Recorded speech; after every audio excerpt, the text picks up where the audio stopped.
Term जिसमें जो है उसको गुना करने पर क्या होगा, हमें ये बीच वाला टर्म मिल जाएगा। समझ में आ गया पूरा? वही ना गुणनखंडन कहलाया, कल जो लिखाए थे। तो देखो इसको कैसे बनाते हैं सर। तो जो साफ से नहीं समझता है उसके लिए क्या है कि पहले तो नियम दे देते हैं। नियम क्या है? तो बीच में तोड़ो, किनारे को छोड़ो। समझ में आ गया? सब नहीं समझे तो किनारे को छोड़ो और बीच को जोड़ो, यानी कि किनारे वाले को छोड़ देना है और बीच वाला को पकड़ के जोड़ना। मारपीट नहीं। तो समझ लेंगे, मारपीट वाला बात नहीं।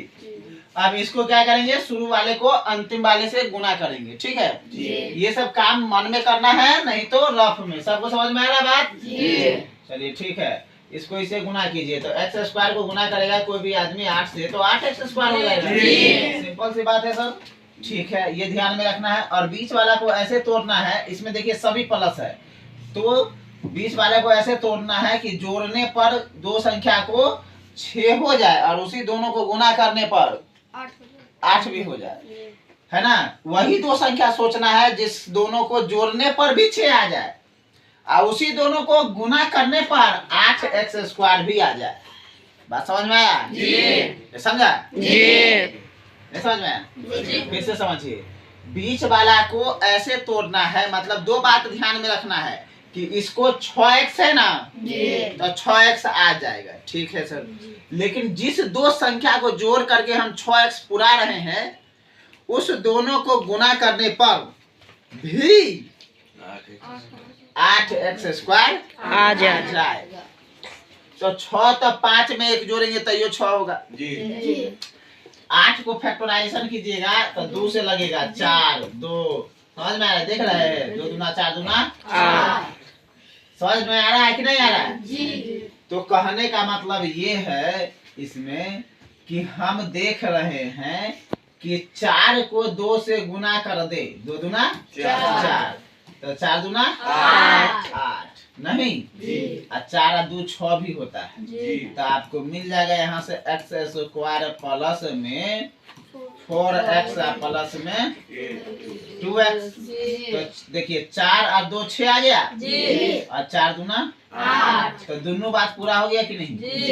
सर 3 काहे नहीं लिए थे? 3 और 3 लेगा तो 3 3 9 हो जाएगा। तो एक बात फेल हो जाएगा ना, दोनों बात लागू होना चाहिए। समझ में आ गया?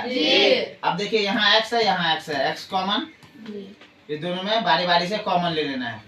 में देखिए x स्क्वायर है तो कॉमन का मतलब होता है भाग। कॉमन का मतलब भाग। x से भाग देंगे तो एगो कट जाएगा, तो एगो x बच जाएगा ना, बचा हुआ इसमें रखना है कोष्ठ में।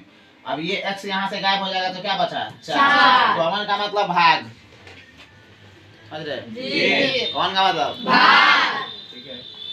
अब इस दोनों में क्या चुरा सकते हो? x।